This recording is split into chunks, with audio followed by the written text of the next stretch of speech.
जय श्री कृष्णा, राधे राधे। आप सभी को सबसे पहले रक्षाबंधन की हार्दिक शुभकामनाएं। आज हम सुनने जा रहे हैं रक्षाबंधन की एक विशेष चमत्कारी कथा, जिसे सुनने से भाई बहन सबको आशीर्वाद मिलता है। रक्षाबंधन सिर्फ भाई बहन के पवित्र प्रेम का ही नहीं, बल्कि प्रकृति और जीव जंतुओं के प्रति दया भाव का भी पर्व है। यह प्रेरणादायक कथा एक स्नेही बहन संतो की है, जो अपने संकटों से घिरे होने के बावजूद सबका भला सोचती है, और उसकी इसी निस्वार्थ सेवा और परोपकार के कारण नदी, नाग, पीपल देवता उसकी जीवन भर की झोलियां खुशियों और धन धान्य से भर देते हैं। तो आइए इस पवित्र कथा का श्रवण करते हैं। और अगर आपको कथा अच्छी लगे तो आप इसे एक लाइक देकर कमेंट बॉक्स में जय श्री कृष्ण अवश्य लिखें। इससे हमें आपके लिए इसी प्रकार की कथा कहानियां लाने में मोटिवेशन मिलता है। इसी के साथ यदि आप चैनल पर पहली बार आए हैं तो चैनल को सब्सक्राइब करके बेल आइकन का बटन भी जरूर दबाएं, ताकि अगली भक्ति यात्रा का हिस्सा बन सके। तो चलिए शुरू करते हैं। एक बार एक गांव में एक साहूकार पति पत्नी थे, और उनके 7 बेटे और एक बेटी थी। सातों भाइयों की एक लाडली बहन का नाम संतो था। सभी सातों भाई अपनी बहन पर बहुत जान देते थे। बहन जिस चीज पर हाथ रख देती, भाई उसे वही चीज लाकर देते थे। समय पंख लगाकर उड़ने लगा। देखते ही देखते सभी का एक एक करके विवाह हो गया। सावन के महीने में संतो खुशी खुशी अपने मायके में अपने भाइयों के राखी बांधने ससुराल से सज धज कर राखी, मिठाइयाँ, नारियल लेकर गांव की ओर चली। चलते चलते उसे एक पीपल का पेड़ मिला, जो काफी जर्जर हालत में था। और पीपल का पेड़ बहन से बोला कि मैं तेरे ऊपर गिरूंगा। तब संतो बोली कि हे पीपल देवता, मैं अपने भाइयों के राखी बांधने जा रही हूँ। जब मैं राखी बांधकर शाम को लौटूं तो आप मेरे ऊपर गिर जाना। उसके बाद संतों ने पास में पड़ा भरा एक पानी का कलश पीपल में डाल दिया, और उसके बाद संतो वहां से आगे चल दी। थोड़ी ही दूर चली थी कि रास्ते में उसे एक सर्प मिला। वह सर्प संतो से बोला कि मैं तुझे डसूंगा। संतो बोली कि हे सर्प देवता, आज रक्षाबंधन का त्योहार है। मैं अपने भाइयों के राखी बांधने जा रही हूँ। मेरे सभी सातों भाई मेरी प्रतीक्षा कर रहे होंगे।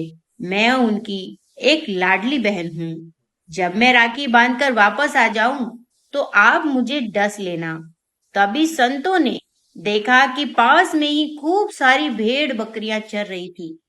संतों ने एक बड़ के पत्तों का दोना बनाया और बकरी का दूध निकालकर सर्प के आगे पीने के लिए रख दिया, जिससे उसके गले में और शरीर में जो जलन हो रही थी वह शांत हो गई।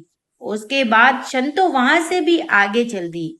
आगे उसे एक नदी मिली, जिसमें खूब पानी भरा हुआ था। नदी का पानी किनारे पर छल छल कर गिर रहा था। लहरें ऊंची उठ रही थी।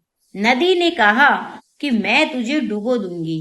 संतों ने वापस नदी से कहा कि हे माँ गंगा, मैं अपने मायके भाइयों को राखी बांधने जा रही हूँ।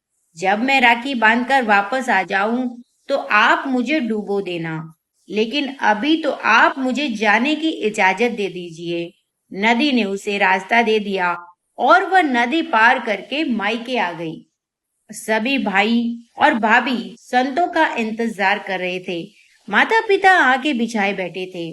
संतों ने अपने सभी भाइयों की राखी बांधी, तिलक कर और आरती करी। सभी ने अपनी प्यारी बहन को खूब आदर सत्कार किया, उसे खूब उपहार दिए। लेकिन संतों के चेहरे पर वह खुशी नहीं थी। माता पिता ने बेटी के दर्द को भाप लिया। माता पिता अपनी बेटी से बोले कि संतो, क्या बात है, तुम उदास लग रही हो। ससुराल वाले तो अच्छे हैं ना, या नहीं? तेरे साथ कोई बुरा बर्ताव तो नहीं करता? हमें अपने मन की बात बताओ। आज राखी के दिन भी तुम उदास लग रही हो। तब संतों ने अपने माता पिता को रास्ते वाली पूरी घटना बता दी। माता पिता ने कहा कि बेटी, जैसा हम कहते हैं तुम वैसा ही करना, सब ठीक हो जाएगा। माता पिता और भाइयों से इजाजत लेके संतो राखी के बाद अपने ससुराल के लिए रवाना हुई। तब सबसे पहले उसे वही नदी मिली।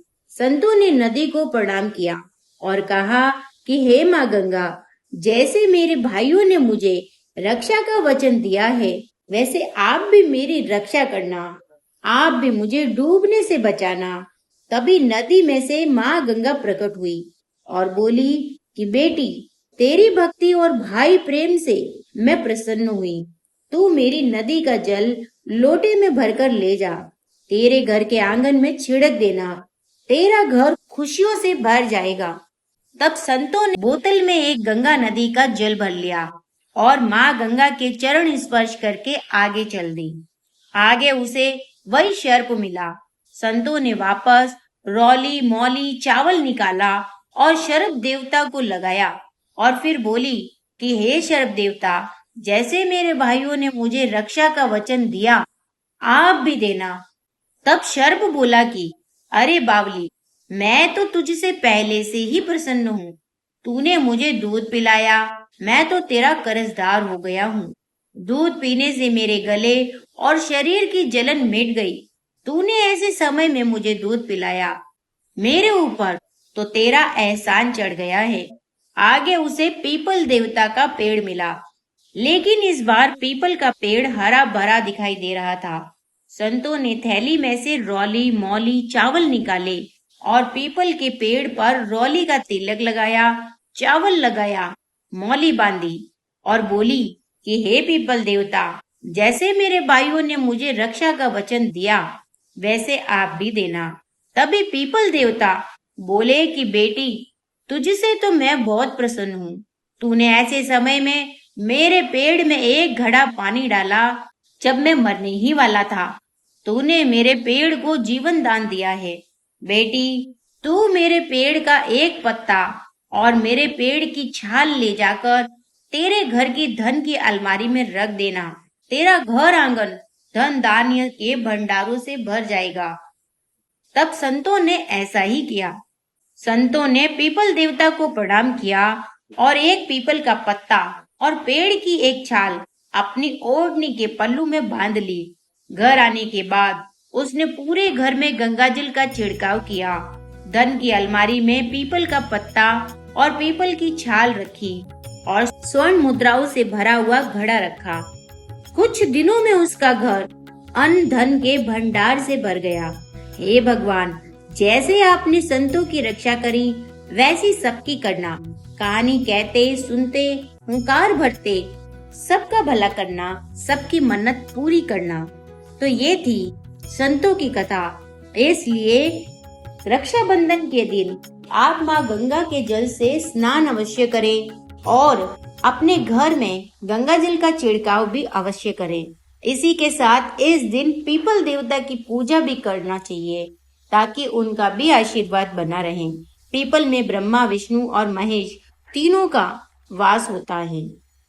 तो हमें भी संतों की तरह संकटों में घिरे होने के बावजूद भी सबका भला सोचना चाहिए और उसकी इसी निस्वार्थ सेवा और परोपकार के कारण नदी नाग और पीपल देवता उसके जीवन भर की झोलियां खुशियों और धन धान्य से भर देते हैं। अगर आपको ये कथा अच्छी लगी तो इसे एक लाइक देकर कमेंट बॉक्स में जय माँ गंगा अवश्य लिखें। साथ ही चैनल को यदि अभी तक आपने सब्सक्राइब नहीं किया है तो सब्सक्राइब करके बेल आइकन का बटन भी जरूर दबाएं। मिलते हैं अगली कथा में। तब तक के लिए जय श्री कृष्णा, राधे राधे।